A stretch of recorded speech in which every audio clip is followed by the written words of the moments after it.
Let's read some of these comments. One reason not to buy 4K 60 and Super 35. Hypothetically speaking, I'm going to pay all this money for this camera for 4K 60 crop and bad roll and shutter, 5 frames per second, uncompressed raw, 1 million dot flip screen. Nah, sorry, but the next camera I buy needs to be able to record 4K 60 10-bit full frame. Already lots of other options out there that could do this. They lost my money, I'm afraid. All right, let's talk about this. What's up, y'all? Tight shirt, Terry Warfield. I gotta try to be quiet because it's early in the morning. Let's cut right to the meat and potatoes. Did Sony bring out the cripple hammer on this camera? I've been reading a lot of comments. A lot of y'all are upset about this camera, and I want to talk some practicality things. So, A7IV, 2,500 bucks, right? There's a lot going on with this camera, a lot of new features and all of that stuff, but a lot of people are upset that this was not the leap forward that the A7 III was over like the A7 II. And I want to talk about that real quick, right? When the A7 III came out, it destroyed everything else because there was no other full frame camera in that price segment that went that much forward that quickly ahead of other cameras. Well, that was 4 years ago, and the byproduct to be an innovator, be it first to the market with a hot camera, is then you force everybody else to do the same thing. So in those 3 or 4 years, a lot of camera manufacturers have caught up with things like internally recording 10-bit, 4K 60, 4K 120, stuff like that. So because of that and technology moving forward so quickly, the A7 IV is not the same generation changing camera the A7 III was. So now that we got that out the way, let me take a sip of coffee. Let's talk about the cripple stuff, right? Did Sony cripple the Sony A7 IV? Number one, let's talk about 4K 60p. I've been on a lot of Sony tech calls. I've been on a lot of Sony media calls and all that stuff. And one thing I know about Sony is they like to be innovators, and they also like to be, I sound like a Sony ad right now, but it's the reality. And they also like to try to give you in video full pixel readout. Now, does that always happen? No. You got cameras like the Sony A7IV that give you line skipped 4K, so it's not always possible, but when possible, they try to give you full pixel readout. Now, A7 IV is being oversampled from 7K, so in 4K 24, 4K 30, it's being oversampled from 7K. The processor in this camera is the same one that's in the Sony A7S III, which I'm filming on right now, and the Sony A7IV. So with that being said, it's a very, very capable chipset. In the Sony A7S III, there's no roll and shutter, there's no crop, but there's a reason. The Sony A7S III has a 12 megapixel sensor. So without getting too technical, right?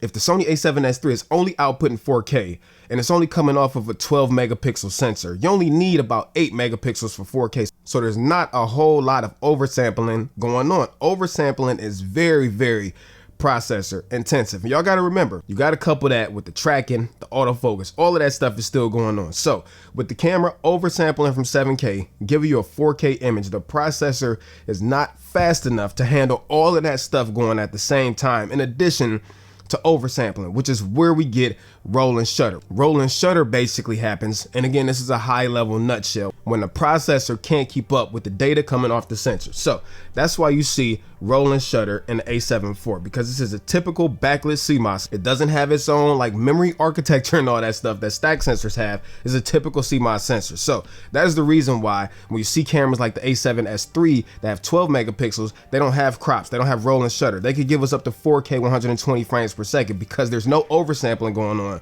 which means the processor can also handle that workload. Now, with that being said, could Sony have given us line skipped 4K or pixel bend 4K and 4K 24 or 4K 30? I'm sure they could have, but then y'all would have been complaining that, oh, we waited all of this time to get line skipped and we wanted full frame, full pixel readout in 4K 24 and 4K 30. So knowing everything we just talked about, Sony likes to try to give full pixel readout if possible.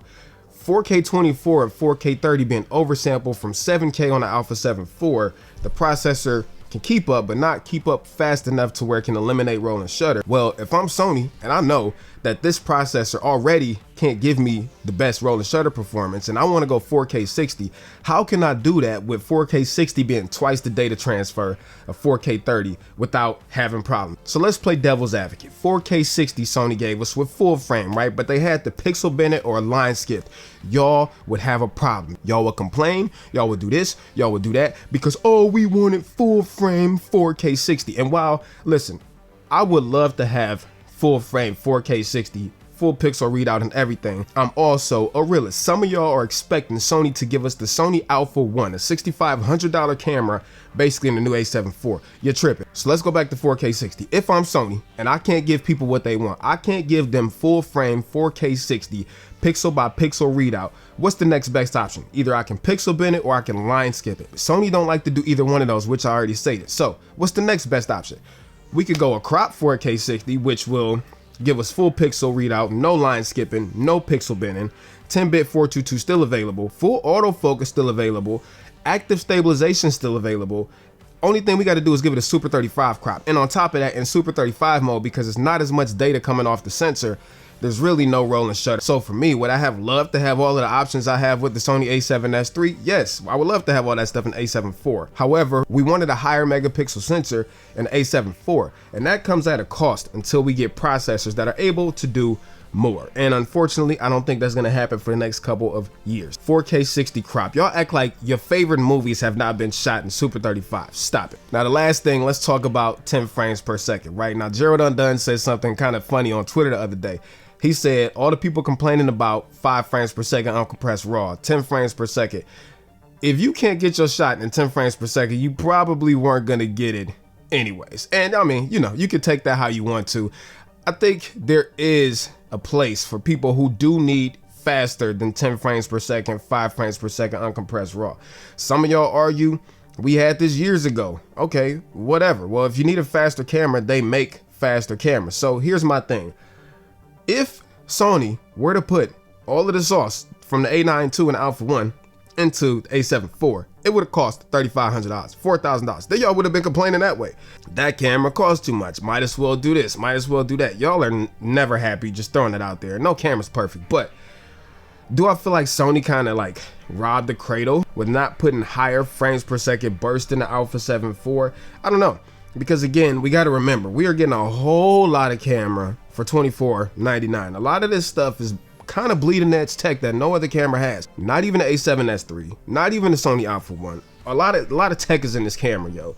So I'm not mad at only having 10 frames per second burst. For people who need that level of performance where they need 20 frames a second, they need 30 frames a second, there are cameras out there for you that are specifically made, like the Sony Alpha 9 II, like the Sony Alpha 1, that have stacked sensors, that have faster shutter mechanisms. There are cameras out there for you that do that. So if that is your priority, that is your focus, maybe go get one of those cameras, because you got to remember, this is supposed to be a bridge camera, a high quality, quote unquote entry-level full frame, albeit a little bit expensive, but it gives you some of the best of both worlds. You got a great 33 megapixel full frame sensor in here, great image quality coming off of it, great video quality coming off of this thing, all of the creature comforts we want in a modern day camera. It's got all of that stuff in there. Best in class autofocus system, low light performance that can rival the Sony A7S III. All of that stuff for only $24.99. I feel like a lot of y'all are forgetting that this is not a Sony Alpha 1. If you need a Sony Alpha 1 or Sony A9 II